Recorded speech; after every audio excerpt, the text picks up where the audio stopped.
retour. Amen. Je veux partager avec vous une méditation que j'ai faite ces derniers temps et qui s'intitule « Qu'est-ce qui te distingue ?»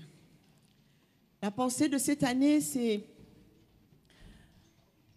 une année de consécration à Dieu et de service dans l'humilité et la fidélité. Nous sommes déjà au mois de juin et j'espère que chacun de nous peut s'asseoir et dire où est-ce que j'en suis dans ma consécration à Dieu et dans mon service. Alléluia. Et nous allons parler ce matin de quelque chose qui va nous aider à améliorer la qualité du service que nous rendons à Dieu. Amen. Parce qu'en réalité, je ne sais même pas s'il faut dire service de Dieu, parce qu'on a comme l'impression que le service est extérieur à nous en fait. Mais c'est notre vie, ça doit être notre quotidien, parce que où que nous soyons, nous appartenons au Seigneur. Quoi que nous fassions, nous lui appartenons. Et nous le servons en tout temps et en tout lieu. Parce qu'en réalité, il veut que nous soyons porteurs de son image. Et lorsqu'on est porteur de l'image de Dieu, on est témoin, on remplit les fonctions d'ambassadeur de Christ partout où on se trouve. Alléluia. On ne peut pas être différent à l'église et différent en dehors de l'église. Alléluia. Partout où nous sommes, nous remplissons les fonctions d'ambassadeur pour Christ. Et ambassadeur de Dieu, parce qu'il nous a créés à son image et à sa ressemblance. Et ce matin, le Seigneur voulait vraiment que je nous partage cette petite méditation qui s'intitule « Qu'est-ce qui te distingue parmi les peuples ?» Le Seigneur a toujours voulu, il s'est choisi un peuple, le peuple d'Israël, pour le distinguer parmi les peuples. Pour que l'on sache qu'il est Dieu. Et lorsqu'il le distingue parmi les peuples, ce n'est pas pour qu'il domine les autres peuples, mais pour que les autres peuples sachent qu'il y a un Dieu et qu'ils se tournent vers ce Dieu-là. Et aujourd'hui, la nation sainte, c'est l'Église. Cette nation qui est née du sacrifice de Jésus. Des hommes et des femmes qui reconnaissent Jésus comme leur Seigneur et Sauveur personnel, à qui le Seigneur Jésus a envoyé le Saint-Esprit, pas pour qu'il parle en langue, seulement, pas pour qu'il fasse tomber les gens dans les églises, mais pour qu'ils soient des témoins. Il a dit, vous recevrez une puissance quand le Saint-Esprit viendra sur vous. Et cette puissance fera de vous des témoins. Et vous serez mes témoins. À Jérusalem, en Judée, en Samarie et jusqu'aux extrémités de la terre. Nous avons l'Esprit de Dieu pour témoigner. Nous avons l'Esprit de Dieu pour qu'au travers de nous, Christ soit vu. Alors souvent, il y a des gens qui font un jeu de mots. Oui, le Seigneur ne nous a pas appelés à être des chrétiens, il nous a appelés à être des disciples. Mais le Seigneur Jésus a dit, un disciple accompli sera comme son maître. Et lorsque les gens d'Antioche ont donné aux disciples de Jésus le nom de chrétiens, c'est parce qu'ils voyaient le Christ en eux. Chrétien veut dire comme Christ. Chrétien veut dire petit Christ. Donc les chrétiens de l'époque reflétaient tellement Jésus, ils étaient tellement identiques à Jésus qu'on les a appelés des petits Christ. Mais nous, quand on nous regarde, qu'est-ce qu'on voit? Qu'est-ce qui transparaît dans nos vies? Est-ce qu'on a besoin d'ouvrir la bouche pour dire « je suis chrétien » ? Parce qu'à partir du moment où on a besoin de le dire, c'est que ça ne se voit pas. Parce que quand ça se voit, on ne le dit pas. Il vaut mieux vivre sa chrétienté sans le dire plutôt que de le dire sans la vivre. Parce qu'on devient un contre-témoignage. Or, le Seigneur veut que nous soyons ses témoins. Il veut nous distinguer parmi les peuples. Qu'est-ce qui te distingue parmi les peuples?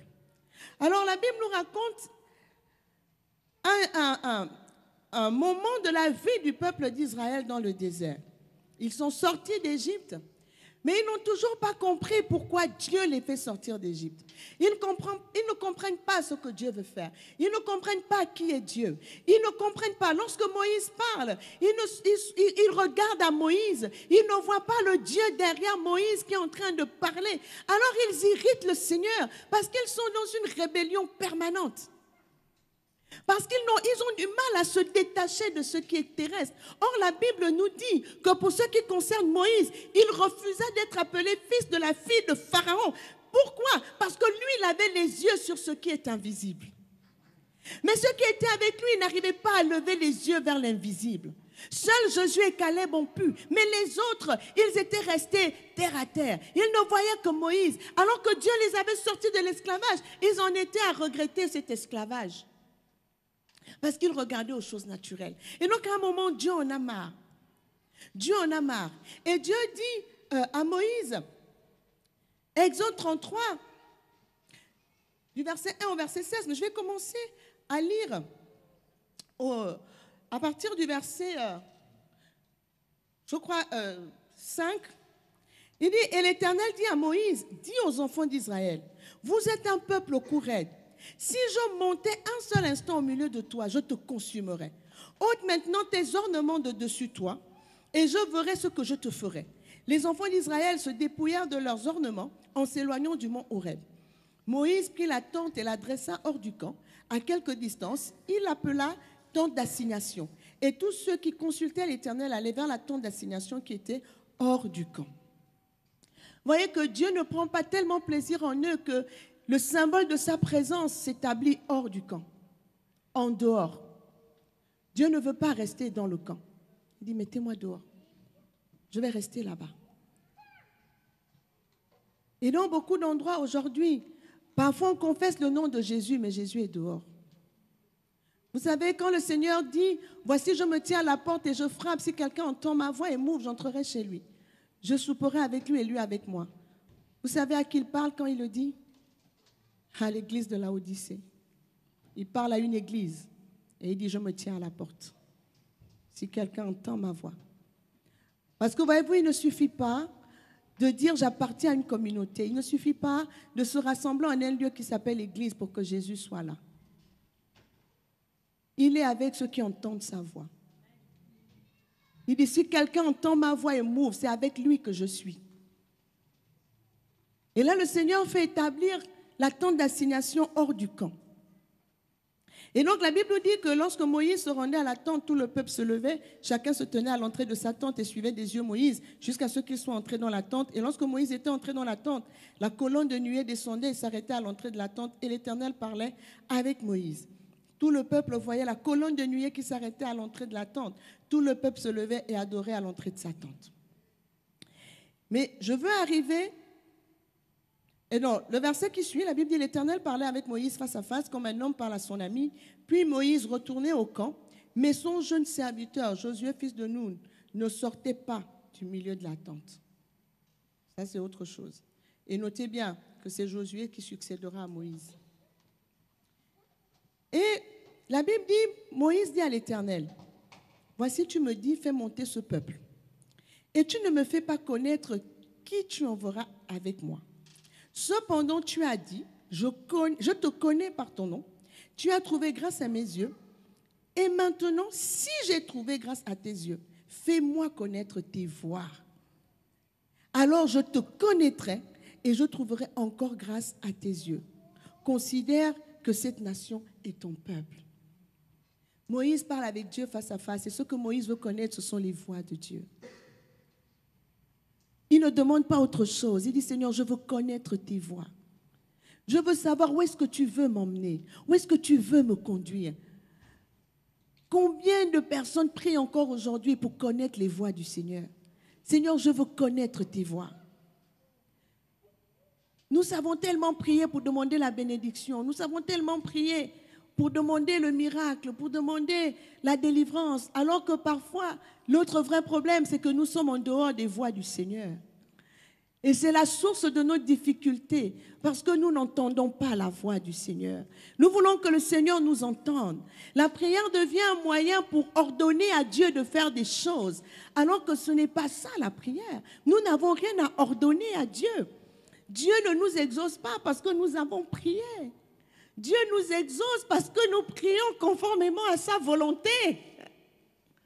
C'est ce que la Bible nous dit dans 1 Jean 5, que nous avons auprès de lui cette assurance que si nous demandons quelque chose selon sa volonté, il nous écoute. Et s'il nous écoute, nous possédons la chose que nous avons demandée, quelle qu'elle soit. Et la Bible nous dit dans Éphésiens que Dieu fait toutes choses d'après le conseil de sa volonté. Et elle ajoute qu'il y a beaucoup de projets dans le cœur de l'homme, mais ce sont les desseins de l'Éternel qui s'accomplissent. Donc la prière a pour but de nous emmener à découvrir le dessein de l'Éternel, pour prendre le raccourci, pour ne pas aller dans beaucoup de choses qui n'aboutiront à rien. Et donc Moïse dit à Dieu, fais-moi connaître tes voies, c'est ce que je veux. Mais la Bible dit, l'Éternel répondit, je marcherai moi-même avec toi et je te donnerai du repos. Moïse lui dit, si tu ne marches pas toi-même avec nous, ne nous fais point partir d'ici. Comment sera-t-il donc certain que j'ai trouvé grâce à tes yeux, moi et ton peuple? Ne sera-ce pas quand tu marcheras avec nous et quand nous serons distingués, moi et ton peuple, de tous les peuples qui sont sur la face de la terre? C'est de ce passage que j'ai tiré le titre de cette méditation. Moïse dit à Dieu, je ne veux pas beaucoup de choses. Non, non, non, non, non. Moi, je sais que ce qui nous distingue, ce n'est pas les miracles que tu as déjà fait là. Tu as fendu la mer Rouge, tu as transformé l'eau amère en eau douce à Mara. L'eau est sortie du rocher, tu as donné la manne. Moïse dit que tout ça c'est bien, mais ce n'est pas ça qui nous distingue. Il dit ce qui nous distingue, c'est que toi-même, tu marches avec nous. Tu es là. C'est ta présence qui nous distingue. Ta présence au milieu de nous. Et il dit à Dieu, si tu n'es pas prêt à marcher avec nous, ne nous commande pas de partir. On n'ira nulle part. On refuse. Moïse dit, moi je refuse d'aller si tu n'es pas. Et pourtant, si l'Éternel lui dit, vas-y, l'Éternel est avec lui. Mais Moïse dit, ça ne me suffit pas. Je veux ta présence. Il dit, qu'est-ce qui nous distinguera? Et si vous lisez plus haut, l'Éternel avait dit à Moïse, je vais détruire ce peuple parce que je n'en peux plus. Et l'Éternel dit à Moïse, c'est ton peuple. Moïse dit, c'est ton peuple à toi. Et Dieu dit à Moïse, non, avec toi Moïse, comme toi tu es intègre, je vais marcher avec toi. Moïse dit, non, tu as fait sortir ce peuple d'Égypte. Si tu le détruis aujourd'hui, c'est ton nom. On dira que tu les as fait sortir d'Égypte pour les détruire dans le désert. Ce n'est pas digne de toi. Donc, je ne veux pas ça. Je veux que tu continues d'être avec nous en tant que peuple, pas seulement avec moi, Moïse. Il faut que tu marches au-devant de nous. Il faut que tu sois avec nous. Nous nous retrouvons dans beaucoup de difficultés, des endroits où nous n'avons pas de repos. Parce que quand on a commencé la marche, l'Éternel n'était pas. L'Éternel est l'alpha et l'oméga, le commencement et la fin. S'il n'est pas au commencement, il ne sera pas au milieu et il ne sera pas à la fin. Lorsque tu as décidé de prendre le chemin que tu as pris, est-ce que tu t'es assuré que tu as entendu la voix de l'Éternel et que l'Éternel est avec toi dans ta démarche? Moïse dit, c'est ça qui me distingue, c'est ce qui nous distinguera.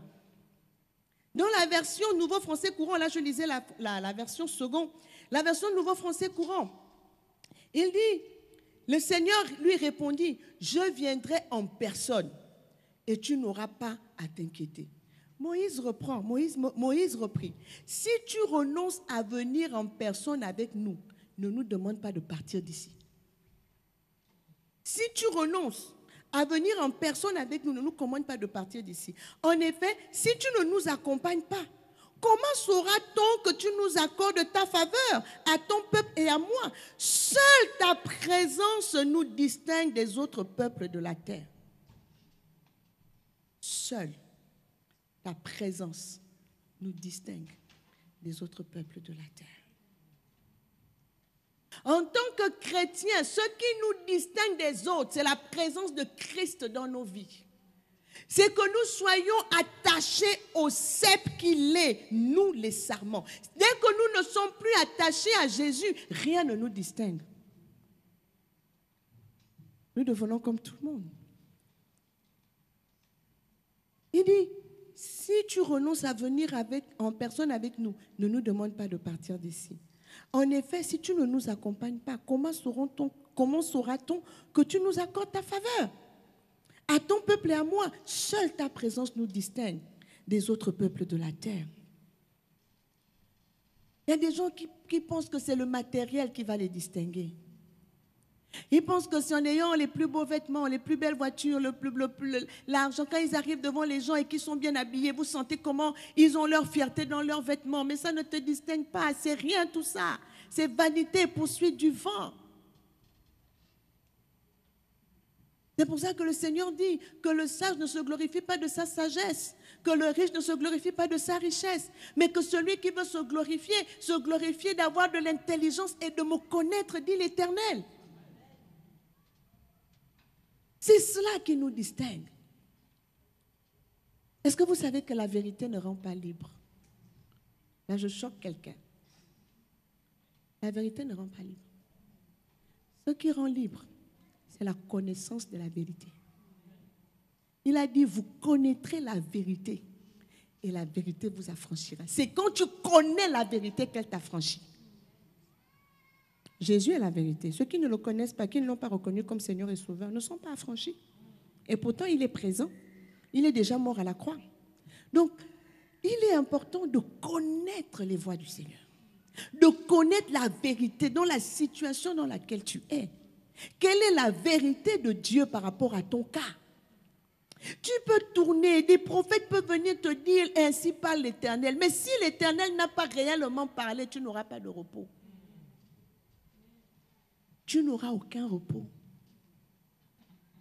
Le Seigneur dit, je viendrai en personne et tu n'auras pas à t'inquiéter. Dans la version seconde, il dit, je serai moi-même avec toi et je te donnerai du repos. Parfois, on est dans des combats où les gens qui regardent te disent, mais comment tu peux vivre un tel combat? Mais en réalité, toi, tu es dans le repos parce que c'est l'Éternel qui est avec toi. Les autres voient l'adversité, toi, tu vois le repos. Parce que l'Éternel te porte. Il est avec toi. Donc, Moïse réalise que ce qui les distingue parmi tous les autres peuples, c'est la présence de Dieu. Et nous devons pouvoir dire, Seigneur, je te veux en personne dans ma vie. Parce que c'est ta présence qui me distingue dans ce monde. C'est ta présence qui me garde. Vous savez, il y a ce verset d'Éphésiens, d'Apocalypse. Le Seigneur parle à 7 églises dans l'Apocalypse. À 6 églises, il fera des reproches. Il dira, voici ce que tu as ceci de bien, mais voilà ce que j'ai contre toi. Tu as ceci de bien, mais voilà ce que j'ai contre toi. Mais il y a une seule église à laquelle il ne fait aucun reproche. Une église à laquelle il ne fait absolument aucun reproche. Et cette église, c'est l'église de Philadelphie. À l'église de Philadelphie, il dira, voici ce que dit le saint, le véritable, celui qui a la clé de David. Apocalypse 3, le verset 7. Celui qui ouvre et personne ne fermera. Celui qui ferme et personne n'ouvrira. Il dit, je connais tes œuvres. Il dit, voici parce que tu as peu de puissance et que tu as gardé ma parole et que tu n'as pas renié mon nom. J'ai mis devant toi une porte ouverte que personne ne peut fermer. Voici, je te donne ceux de la synagogue de Satan qui se disent juifs et ne le sont pas, mais qui mentent. Voici, je les ferai venir se prosterner à tes pieds et connaître que je t'ai aimé. Parce que tu as gardé la parole de la persévérance en mon nom, je te garderai aussi à l'heure de la tentation qui va venir dans le monde entier pour éprouver les habitants de la terre. Je viens bientôt, retiens ce que tu as, afin que personne ne prenne ta couronne. Et il dit, celui qui vaincra, je ferai de lui une colonne dans le temple de mon Dieu, et il n'en sortira plus. Et j'écrirai son nom, j'écrirai sur lui le nom de mon Dieu, le nom de la ville de mon Dieu. C'est la seule à laquelle il ne faut aucun reproche. Mais qu'est-ce que cette église a? Il lui dit, tu as peu de puissance. Tu n'as pas grand-chose. Il dit, mais ce que tu as et que tu dois garder, il dit, mais tu as peu de puissance. Il dit, mais tu as gardé ma parole. Tu n'as pas renié mon nom. Et dit, sur cette base, j'ai mis devant toi une porte ouverte que personne ne peut fermer. Ce qui les distingue, c'est la parole de Dieu qu'ils ont gardée. Humainement, ils avaient peu de puissance. C'était peut-être la plus petite des assemblées à laquelle le Seigneur s'adressait, mais c'est la seule à laquelle il ne fait aucun reproche. Aucun reproche. Et pourquoi ils sont si irréprochables? Parce qu'ils ont gardé la parole. Lorsqu'on dit de garder la parole, ça signifie qu'ils ont mis en pratique la parole. Il reposait sur la parole. Il se tenait sur la parole. Il vivait la parole. Et pourtant, humainement, ça ne leur a pas donné une quelconque puissance que les hommes pouvaient voir. Puisque le Seigneur commence par lui dire, je connais tes œuvres. Tu as peu de puissance. Il dit, mais tu as gardé ma parole. Il dit, à cause de ça, j'ouvre une porte, mais personne ne pourra la fermer. Qu'est-ce qui nous distingue? Qu'est-ce qui te distingue parmi les peuples? Dans quoi tu mets ta fierté? Qu'est-ce qui fait que quand tu te regardes dans la glace, tu te dis, ouais, j'ai réussi? C'est quoi? La Bible nous dit dans 1 Samuel 17, les versets 55 à 58, on nous parle de David. Lorsque Saül avait vu David marcher à la rencontre du Philistin, donc de Goliath, il dit à Abner, chef de l'armée, « De qui ce jeune homme est-il le fils ?» Abner répondit, « Aussi vrai que ton âme est vivante, ô roi, je l'ignore. Informe-toi donc de qui ce jeune homme est fils, dit le roi. » Et quand David fut de retour après avoir tué le Philistin, Abner le prit et le mena devant Saül. David avait à la main la tête du Philistin. Saül lui dit, « De qui es-tu fils, jeune homme ?» Et David répondit, « Je suis le fils de ton serviteur Isaïe, Bethléemite. » La version Nouveau Français courant que j'aime beaucoup nous dit, lorsque Saül avait vu David partir à la rencontre de Goliath, il avait demandé au général Abner, « De qui ce garçon est-il fils, Abner ?» Aussi vrai que tu es vivant, mon roi, je n'en sais absolument rien, répondit le général. Alors demande de qui ce jeune homme est le fils, ordonna le roi. C'est pourquoi lorsque David revint au camp après avoir tué Goliath, Abner alla le chercher et l'emmena devant Saül. David avait encore à la main la tête du Philistin. « De qui es-tu le fils, mon garçon ?» lui demanda Saül. David répondit, « Je suis le fils de ton serviteur Jessé de Bethléem. » C'est juste pour dire que voici quelqu'un, sa famille est royalement inconnue en Israël. Mais parce que Dieu était avec lui, c'est lui qui a vaincu Goliath. C'est lui qui a vaincu Goliath. Le roi demande que, mais lui là, c'est même qui est? Il sort d'où? C'est pour te dire que les choses que Dieu veut que tu fasses, les exploits que Dieu veut que tu accomplisses, ne dépendent ni de ta filiation, ni de quoi que ce soit d'autre. Ça dépend simplement de sa présence dans ta vie.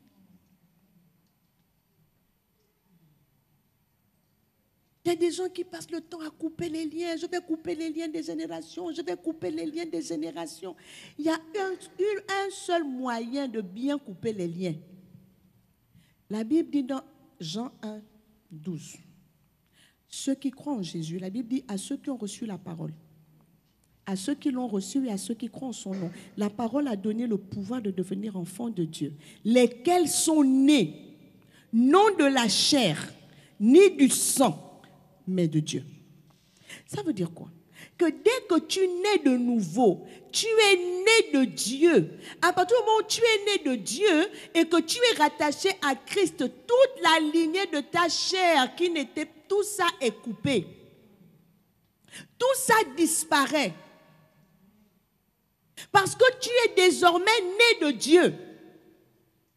Et la prière que tu as besoin de faire, c'est de dire, maintenant que je suis né de Dieu, toute malédiction liée au sang que j'avais s'arrête. Parce que maintenant, je suis né de Dieu. Je suis né de Dieu. Ceux qui sont nés de Dieu, ce n'est pas pour rien que la Bible précise, ils ne sont nés ni de la chair ni du sang, mais de Dieu. Donc quand tu restes attaché à Dieu, plus aucune malédiction venant de nulle part ne peut t'atteindre. Parce que Christ s'est fait malédiction pour nous. Christ s'est déjà fait malédiction pour nous. Quelle est la malédiction qui continue de poursuivre quelqu'un qui est en Christ? La Bible dit, nos vies sont cachées avec Christ en Dieu. Qui peut venir te toucher? Tu es en Christ, Christ est en Dieu. Quel démon, quel esprit, quel sorcier? te trouves-tu? Si tu es en Christ, tu n'as rien à craindre. Parce que tu es la prunelle de l'œil de Dieu. Et il a dit, voici, je te garderai. Nul ne te touchera. La Bible dit qu'il ordonne à ses anges de nous garder dans toutes nos voies, qu'il ne permet même pas que notre pied heurte une pierre. J'ai l'habitude de dire que quand ta vie est en règle avec Dieu, tout ce qui t'arrive, Dieu est dedans. Amen. Que cela soit en bien comme en mal, Dieu est derrière. Et c'est en cela que la Bible dit que toute chose concourt au bien de ceux qui aiment Dieu. Parce que même dans ceux qui semblent être néfastes, toi, ton but, ton objectif, c'est de te tenir devant Dieu et dire, Seigneur, ça là, tu me dis quoi?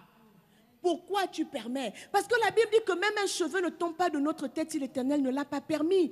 Donc arrêtons de vouloir traiter avec les démons et de parler avec je ne sais qui. Si ta vie est en Christ, tiens-toi devant Dieu et dis, fais-moi connaître tes voies. Dans cette situation, Seigneur, fais-moi connaître tes voies. Qu'est-ce que tu me dis, Seigneur? Pourquoi je dois vivre ça alors que je suis en Christ? Pourquoi je dois traverser ça alors que ma vie est en toi? Seigneur, je n'ai que toi. Pourquoi tu permets ça dans ma vie? Seigneur, mais quand Dieu voulait châtier Israël, il suscitait des ennemis à Israël. N'est-ce pas? Mais quand Israël revenait à l'Éternel, Dieu rechâtiait les mêmes ennemis-là. Dieu les châtiait à nouveau. Parce qu'en fait, c'est parce qu'ils avaient déjà au départ de mauvais sentiments envers Israël qu'ils devenaient ennemis d'Israël. Mais comme Israël était la prunelle de l'œil de Dieu, quand Israël se réconciliait avec Dieu, Dieu retraite avec eux. C'est pour dire que si nous nous tenons en Christ. Si l'Éternel lui-même est avec nous en personne, on n'a plus rien à craindre. On n'a plus rien à craindre. D'où la consécration. Et donc, qu'est-ce qui a fait que David soit ce qu'il était? On va lire rapidement 1 Samuel 18, 5. La Bible dit que David allait et réussissait partout où l'envoyait Saül. Et il fut mis par Saül à la tête des gens de guerre. Et il plaisait à tout le peuple, même aux serviteurs de Saül. La verset Nouveau Français Courant dit, chaque fois que Saül l'envoyait en expédition militaire, David remportait des succès. C'est pourquoi Saül lui confia le commandement de ses troupes de choc, ce qui plut autant aux soldats qu'aux officiers du roi. Mais d'où venait la force de David? 1 Samuel 18, 12 à 14 dit, Saül craignait la présence de David. Pourquoi? Pourquoi? Je dis la suite du verset. Que dit la suite du verset? Parce que l'Éternel était avec David. David avait du succès dans tout ce qu'il faisait. David a pu tuer Goliath qui effrayait toute l'armée. À cause d'une seule chose. L'Éternel était avec David. L'Éternel était avec David. Et l'Éternel était avec David parce que le cœur de David était avec l'Éternel. Le cœur de David était avec l'Éternel. Et l'Éternel était avec David. La Bible dit, Saül craignait la présence de David parce que l'Éternel était avec David et s'était retiré de Saül. Il éloigna David de sa personne et il l'établit chef de 1000. David sortait et rentrait à la tête du peuple. Il réussissait dans toutes ses entreprises et l'Éternel était avec lui. Les gens cherchent le succès. Quand l'Éternel est avec toi et que tu es dans les voies de l'Éternel, le bonheur et la grâce t'accompagnent.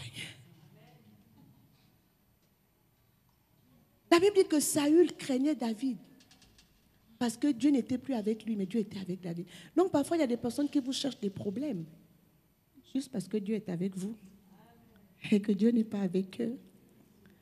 La Bible dit que dans les derniers temps, les hommes seront ennemis de gens de bien. Donc ce n'est pas l'extérieur qui doit nous dicter notre comportement. Parce que si nous marchons avec le Seigneur, nous serons persécutés. Le Seigneur a dit, quiconque désire vivre pieusement en Jésus-Christ sera persécuté. Et le Seigneur a dit, si le monde vous hait, sachez qu'il m'a haï avant vous. Si vous étiez du monde, le monde vous aimerait parce qu'il aime ce qui est à lui. Quand tu es différent et que l'Éternel te distingue, ça ne t'attire pas que des amis. Ça ne t'attire pas que de l'admiration. Ça t'attire aussi des ennemis. Et la Bible nous dit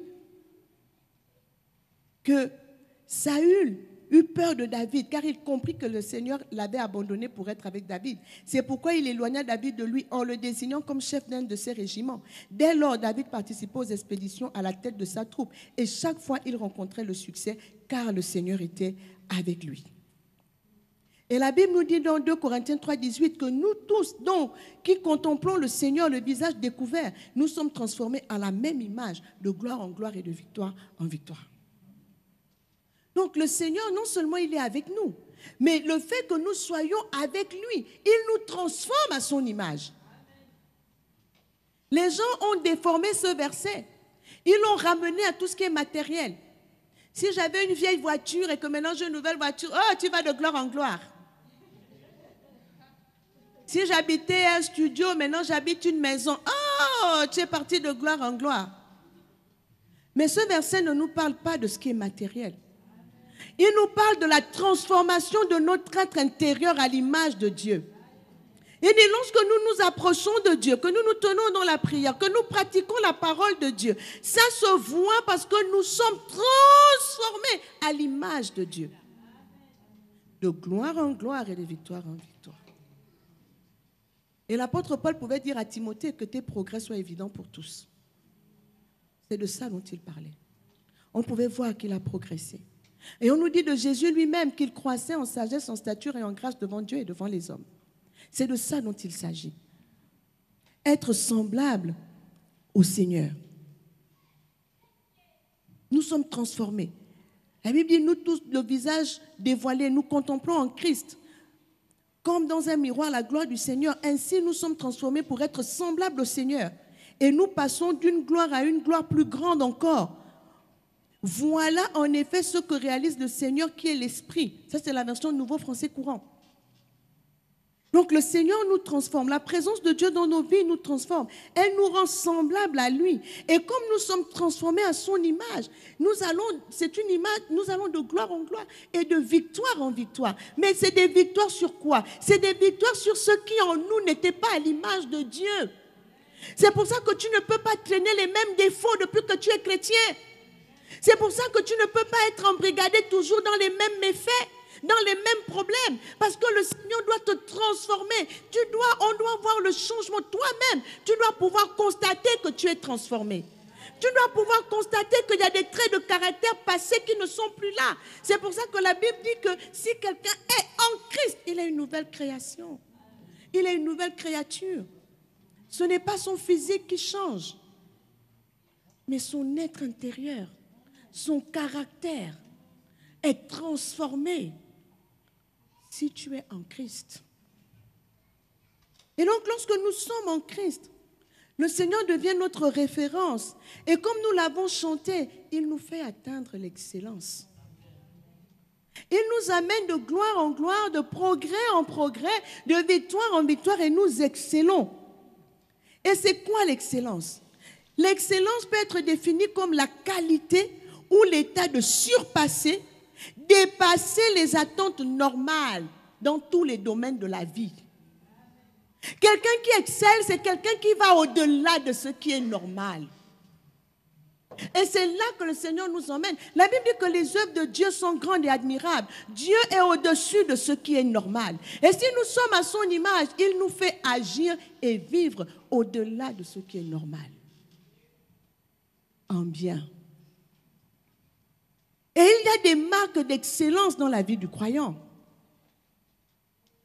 C'est en cela que la parole de Dieu est pratique. On peut mesurer le changement, on peut le voir. Et je vais nous donner quelques marques d'excellence dans la vie du croyant. L'exactitude. Être exact, c'est une marque d'excellence. Il y a des gens qui sont toujours approximatifs. Ils ne sont jamais exacts. Il est quelle heure? Il est autour de 12 heures. Mais il n'y a pas autour d'eux. On a rendez-vous, tu arrives à quelle heure? Non, vers 15 heures. Non, je serai là entre 15h et 16h. Mais 15h, 1 minute et 15h59, ce n'est pas la même chose. Ce n'est pas la même chose. Exactitude. Il y en a qui sont toujours approximatifs. Tu as acheté ça à combien? C'était à peu près 2 €.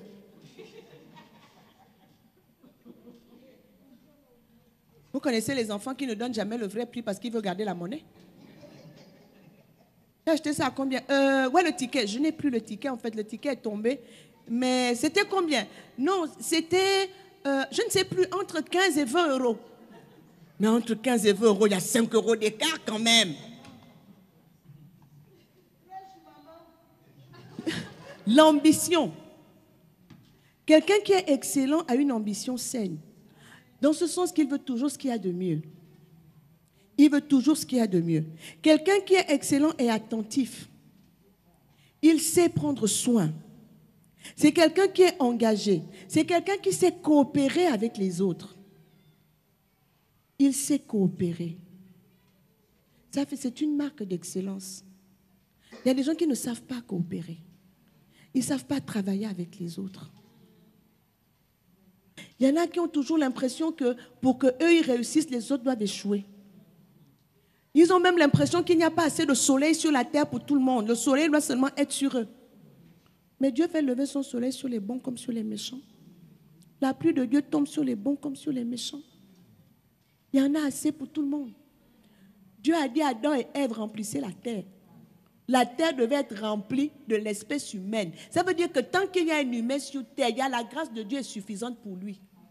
Dieu a pourvu à la nourriture pour lui. Dieu a pourvu au soleil pour lui. Dieu a pourvu à la pluie pour lui. Dieu a pourvu à chacun de ses besoins. Donc il y en a assez pour nous tous. La rivalité vient d'où? La concurrence vient d'où? La concurrence vient d'où? Quand Dieu nous donne, il n'est pas dépossédé de ce qu'il nous donne. Il en a assez pour tout le monde. Et je vais peut-être vous décevoir. Dieu aime tous les êtres humains, même celui qui t'insulte tous les jours, Dieu l'aime. Et Dieu lui veut du bien. C'est pour ça que Dieu dit, ne te réjouis pas du malheur de ton ennemi, de peur que l'Éternel ne le voie et ne se détourne de toi. Parce que Dieu ne veut le malheur de personne. Il y a des gens qui pensent que quand eux ils détestent quelqu'un, Dieu aussi le déteste. Il y a des gens qui estiment que l'autorité spirituelle c'est pour maudire. Tu fais ça au pasteur, le pasteur va te maudire. Je suis un homme de Dieu, je te maudis. Tu dis, tu maudis qui? Dieu l'a déjà béni. Dieu l'a béni avant qu'il naisse. Lorsque nous avons été créés, la Bible dit Dieu créa Adam et Ève et il les bénit. Nous sommes bénis. Et personne ne peut te maudire. Personne. Par contre, la Bible dit ce qu'un homme sème, il le moissonne. La seule malédiction qui te poursuivra, ce sont les œuvres, les actes que tu poses. Parce que tu devras moissonner ce que tu as semé. Ça, on n'a pas besoin de parler. On dit seulement, Seigneur, on le remet entre tes mains. Traite avec lui. Dieu rend à chacun selon ses œuvres. On n'a pas besoin de maudire les gens. Et la Bible dit d'ailleurs, bénissez et ne maudissez pas. Parce que même le plus grand des pécheurs, Dieu veut qu'il parvienne à la connaissance de la vérité et qu'il se répande. Et c'est pour ça que Jésus est venu. Dans les marques d'excellence, il y a la propreté. La propreté. C'est une marque d'excellence. Tu ne peux pas venir être témoin de Jésus et puis on ne peut pas t'approcher parce qu'il y a l'odeur. Problème. Un souci. Vous imaginez le Seigneur Jésus qui approche la femme samaritaine au puits. Et puis la femme samaritaine commence à... Donne-moi à boire, elle n'ose pas approcher parce que l'odeur n'est pas bien. Il y a un problème. Ça fait partie des marques d'excellence. La sobriété, la consécration, la considération, la courtoisie. La courtoisie. La Bible dit, Que votre parole soit assaisonnée de sel et couronnée de grâce afin que vous sachiez comment parler à chacun. On ne parle pas aux gens n'importe comment. Personne n'a le monopole du cœur. Ce qui peut blesser votre cœur peut blesser aussi le cœur de l'autre. C'est pour ça que l'apôtre Paul dira à Timothée, parle au vieillard comme à un père. Parle à la femme âgée comme à une mère. Il était le pasteur. Être pasteur ne veut pas dire qu'il peut parler, il faut parler aux gens n'importe comment. Qu'il faut les infantiliser. Qu'il faut leur donner des ordres comme si tu étais mort pour eux à la croix. Ce sont avant tout les brebis du Seigneur. Être courtois, savoir parler aux autres, savoir respecter les autres, avoir de la détermination, de la diligence, de la discipline. Oui, la diligence, la diligence. La diligence, c'est la constance dans le travail. Tu fournis un travail de qualité, ça ne baisse pas. Ce n'est pas aujourd'hui tu es en haut, demain tu es en bas. On ne sait plus comment, on ne sait plus à quel niveau on te prend. Dieu veut que nous soyons diligents. La Bible dit que celui qui se relâche dans son travail est le frère de celui qui détruit. La discipline. La discipline. Si on est disciple de Jésus, c'est qu'on est discipliné. Malheureusement, les gens refusent la discipline. On veut se lever quand on veut, faire ce qu'on veut quand on veut. Ce n'est pas possible. On ne réussit pas comme ça. On n'est pas excellent comme ça. Une personne excellente est disciplinée. Elle est discrète. La discrétion. L'obéissance, l'effectivité, l'enthousiasme, la fidélité. Une personne excellente se rend utile.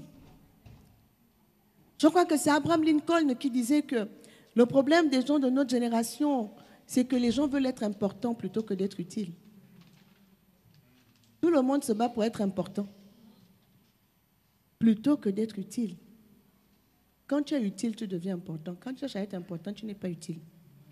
Regardez sur les réseaux sociaux. Des fois, je suis dépassée. Dès que tu ouvres sur TikTok, tout le monde danse. Ils dansent tous pour avoir les vues. Quand ce n'est pas danser, maintenant, c'est manger. Je ne sais pas. Ou bien comme parfois, je cherche des recettes de cuisine. Tous les jours dans mon fil, je vois maintenant les gens qui mangent.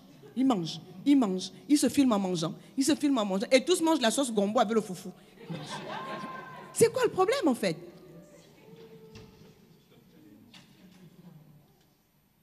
Nous devons chercher à être utiles. Dans l'excellence, il y a l'honnêteté, il y a l'humilité, il y a le fait d'être appliqué au travail, il y a la prise d'initiative, parce que Dieu nous a fait créatifs, il nous a donné une intelligence. Il y a l'intégrité, il y a la fierté qui fait que tu te dis, je suis avant tout un enfant de Dieu. Donc il y a des choses que je ne peux pas faire. Je ne peux pas salir le nom que je porte. Je ne peux pas salir le royaume auquel j'appartiens. Je ne peux pas, comme disait Asaph, trahir la race des enfants de Dieu. Quelqu'un qui est excellent et productif. Le Seigneur nous a choisis, nous a établis pour que nous portions du fruit et que ce fruit demeure. Ah, quelqu'un qui est excellent et ponctuel. Et ponctuel. Dieu n'est jamais en retard. Vous savez pourquoi? Vous savez ce que cause le retard? En plus de discréditer la personne qui est en retard, le retard crée des mauvais sentiments dans la personne qui attend. En fait, tu es pour elle une occasion de chute. Parce que vous vous êtes fixé rendez-vous à une certaine heure. La personne a pris des dispositions pour être à l'heure. Et quand toi, tu ne prends pas les mêmes dispositions, c'est irrespectueux. C'est irrespectueux. Et en plus, tu as une occasion de chute parce que la personne, elle va développer des mauvais sentiments. Parce qu'elle va s'énerver. Mais il est où? C'est pas possible. Et trop de chrétiens banalisent la ponctualité. Il ne faut pas arriver au ciel et puis Dieu aura fermé la porte. La Bible dit que Dieu fait toutes choses bonnes en son temps. Au temps marqué, Christ est mort. Dieu travaille avec le temps. Il y a l'habileté, bien faire ce qu'on a à faire, la responsabilité, la maîtrise de soi, la fermeté, la reconnaissance, être reconnaissant, être économe, savoir bien gérer, ça fait partie de l'excellence. Être réfléchi, être disponible, avoir de la vertu, avoir de la sagesse, avoir du zèle. On pourrait enseigner sur chacune de ces vertus. Mais vous serez d'accord avec moi que plus ces qualités envahissent notre vie, plus nous allons être productifs, plus nous serons efficaces et plus nous allons instituer le royaume de Dieu. Toutes ces qualités-là, elles sont admises dans tous les milieux. Il n'y a pas un milieu où, si vous avez ces vertus en vous, ces qualités en vous, où vous ne serez pas en haut. Il n'y a pas. Que ce soit dans votre travail, que ce soit à l'église, que ce soit dans la famille. Si vous développez chacune de ces qualités qui font partie de l'excellence que le Seigneur nous donne, vous serez distingués. C'est ça qui nous distingue. Ce n'est pas avec la bouche, je suis chrétien. C'est parce que le Seigneur t'a transformé. Et on voit dans ta vie les marques d'excellence. Et donc, ça te distingue parmi les peuples. Ça te distingue. Et ce que le Seigneur veut, c'est nous distinguer. Il veut que l'on soit consacré. Parce qu'il veut nous distinguer. Et parce que quand nous avons ces marques-là d'excellence, nous sommes productifs. Nos œuvres parlent pour nous. Nos œuvres ont un impact dans la vie de ceux qui nous entourent. Et nous devenons cette source de bénédiction. Ce n'est pas un slogan, c'est un travail de tous les jours. Parce que tu vas dans la présence de Dieu pour être transformé à son image. Et l'image de Dieu, c'est l'excellence. C'est l'excellence. Cette année, c'est une année de consécration. J'espère qu'à la fin de l'année, on pourra faire chacun le point et dire quelles sont les marques d'excellence que j'ai développées cette année. Quelles sont les marques d'excellence que j'ai développées? Quand tu es dans cette dimension de travail, tu n'as pas de temps pour les futilités. Tu n'as pas de temps pour les démons. Tu n'as pas de temps pour des balivernes. Tu n'as pas le temps. Tu es tellement bien dans la présence de Dieu. Tu es tellement dans le travail que tu fais avec Dieu, que tu n'as pas le temps. Ça, c'est un travail à plein temps. Ça te permet de veiller sur tes œuvres. Ça te permet de veiller sur ta vie, de veiller sur tes paroles, de veiller sur tes fréquentations, de veiller sur tes pensées, de veiller sur ce qui sort de ta bouche, de veiller sur chaque acte que tu poses. Parce que chaque acte que tu poses rend témoignage de qui tu es. Et lorsque tu as affiché le nom de Dieu, chaque acte que tu poses rend témoignage de ton Dieu. C'est pour ça que l'apôtre Paul pouvait dire aux Corinthiens, vous êtes une lettre écrite de la part de Dieu. Une odeur de vie donnant la vie, mais aussi parfois une odeur de mort donnant la mort. Quelle est l'odeur que nous voulons porter?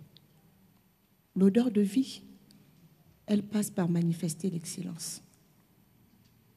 Et vous avez vu que l'excellence ici n'a rien à voir avec le matériel. Ça a à voir avec ce qu'il y a de plus précieux en nous, notre homme intérieur, notre femme intérieure. Et c'est là que le Seigneur veut nous emmener, que nous puissions revêtir ces marques d'excellence afin que nous soyons distingués, que nous apportions le royaume de Dieu. Et notre service sera forcément un service de qualité. Et c'est de ça dont le monde a besoin, d'hommes et de femmes qui se distinguent. Et lorsque vous vous distinguez, vous témoignez de Jésus. Vous n'êtes pas comme tout le monde. Là où on dit qu'il n'y avait pas de fidélité, c'est parce qu'ils ne vous ont pas encore rencontré.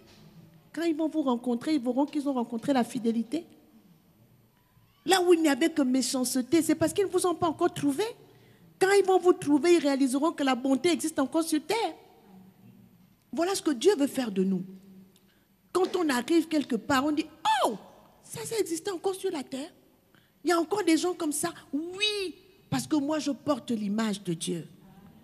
Et si toi aussi, tu donnes ton cœur à Jésus, tu deviendras cette personne distinguée. Et c'est comme ça que nous répandons le royaume de Dieu autour de nous. Et c'est ce que Dieu veut faire de nous. Alléluia. Amen. Quand tu es dans cette démarche, bien-aimé, Dieu s'occupe de toi. Dieu gère tes problèmes. Dieu gère tes soucis. Dieu s'occupe. Il va prendre soin. Parce que ta préoccupation à toi, c'est de lui plaire en premier. C'est de marcher dans ses voies. Alors, il s'occupe de tout ce qui peut t'empêcher de marcher dans ses voies. Et il te conduira chaque jour. Il a dit à Moïse, je viendrai moi-même en personne avec toi et je te donnerai du repos. Je viendrai moi-même avec toi et tu n'auras pas à t'inquiéter. Donc notre préoccupation, c'est vraiment là où tu es là, dans la situation où tu es, au niveau de ta vie où tu es. Christ est où? Dieu est où? Dans les choix que tu fais. Alléluia. Est-ce qu'on peut prier, fermer nos yeux? Le Seigneur parle pour nous instruire. Le Seigneur parle pour que nous devenions meilleurs. Il nous a amenés ce matin pour nous faire du bien. Il veut nous faire du bien. Bien-aimés, les gens qui accomplissent des choses, c'est sur la base de ce que je viens de vous enseigner.